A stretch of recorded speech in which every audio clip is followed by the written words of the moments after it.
In this video, we are gonna find out which one is heavier, the Sigma 20mm f1.4 art lens for Sony-E mount or the house brick.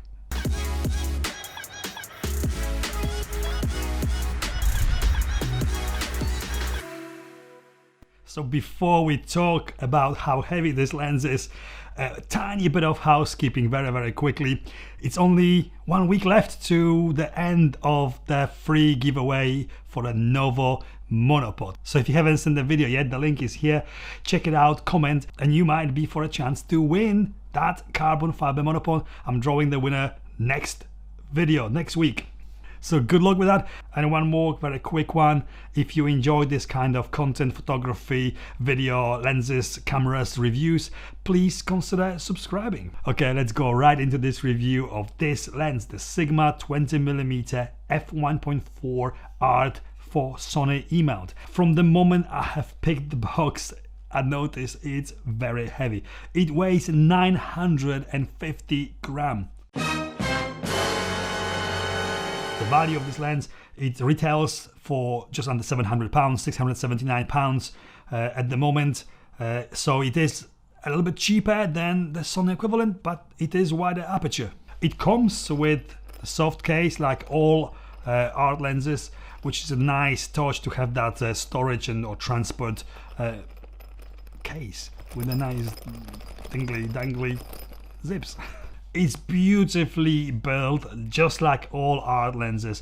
It just screams quality. It's solid, it's heavy, it's got this nice, hard, high quality plastic, metal, I don't even know, it's very shiny, maybe metal. It's got a autofocus and manual focus switch, no other switches. It has got no stabilization built in. It has got this curved front element, so you cannot attach filters to it.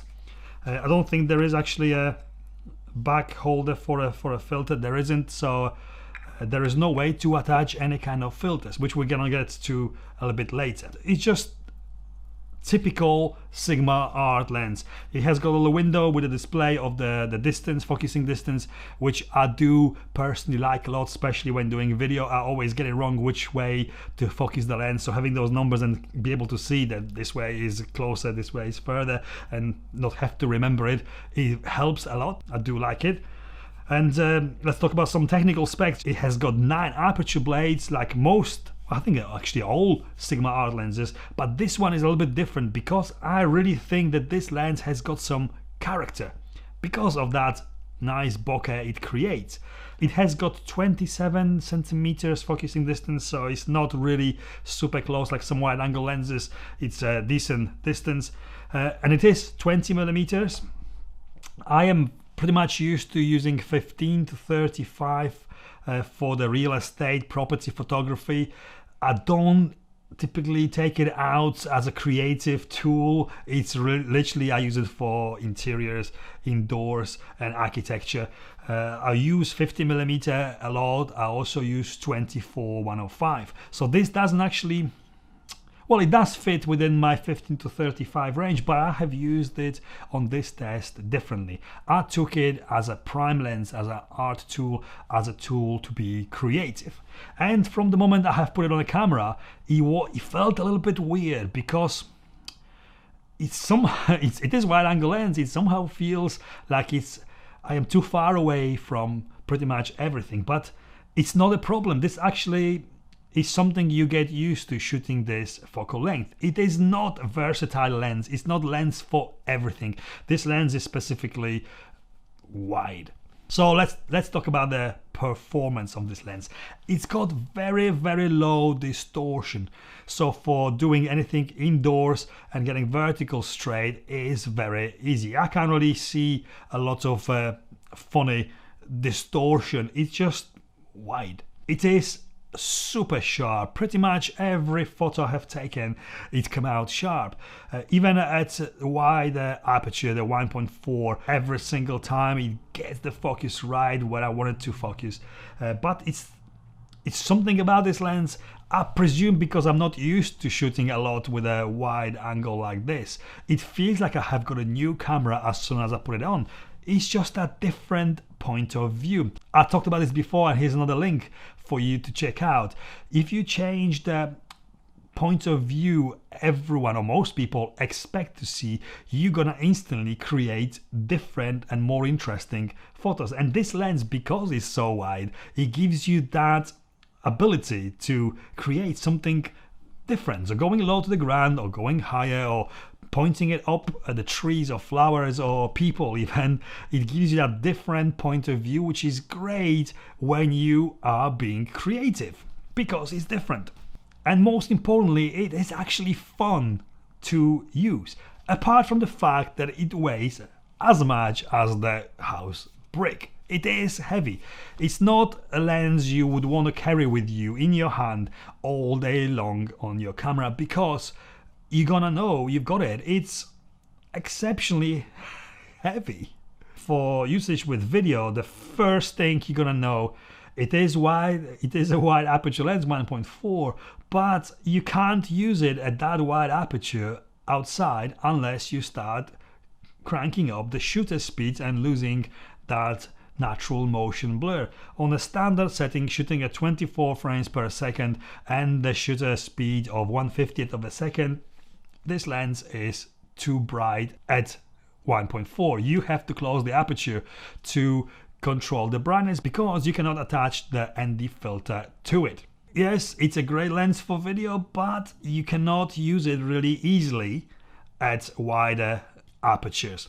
Because of the weight of 950 grams, nearly a kilogram, this lens is very front heavy. So when you put on a Sony camera, it's significantly heavier than the camera itself. I thought it's gonna be a problem to balance the A7S II or A7 III on the gimbal, but it turned out to be super easy. Somehow it's just the length of it versus the weight, it just balances very, very easily and quickly, and it works on the gimbal. But it is heavy. If you have to carry it for a long time, your back is gonna feel it. Brick. The autofocus is just as good as any native Sony lens. With video and photography, it's smooth, it's quick, it's accurate.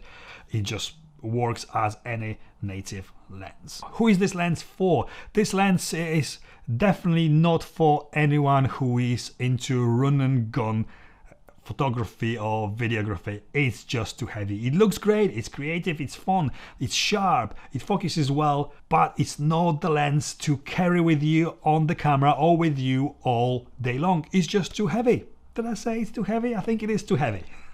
It is great for someone doing interiors, real estate, or landscape, when you do not have to carry it with you all day long.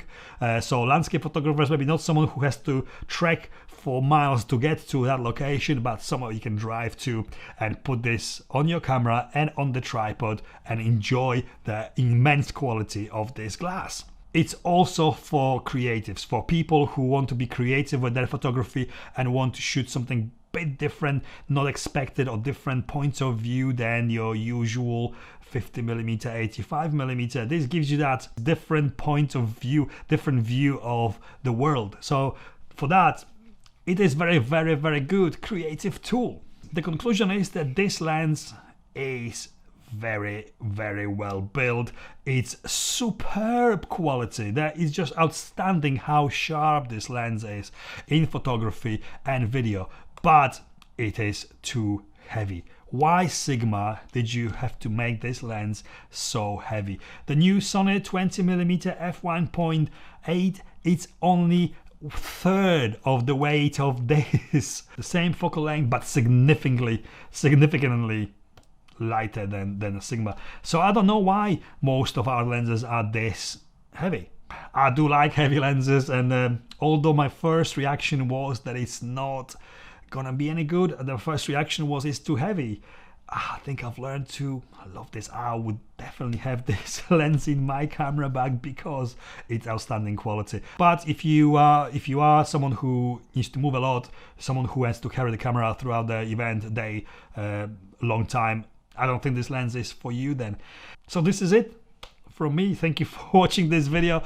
If you enjoyed it, please give me a thumbs up. Please consider subscribing. Check out that Novo monopod carbon fiber monopod video, because it's the last week to have a chance to win it. Comment on that video with your Instagram, Twitter handle, and I'm gonna draw the winner in the next video. I'd also like to thank UK Digital for letting me to have this Sigma 20mm f1.4 lens to try on my Sony and review for this video for you. Thanks for watching. See you next time. So you got this far in this video. You probably would like to know which one is heavier, the brick or the Sigma 20mm f1.4?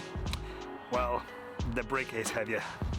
The brick weighs about 5 pounds, which is about 2 kilograms, when the Sigma lens weighs only 950 grams, 2 pounds. So take that. It's not that heavy. You could definitely carry it with you all day. Don't be so soft.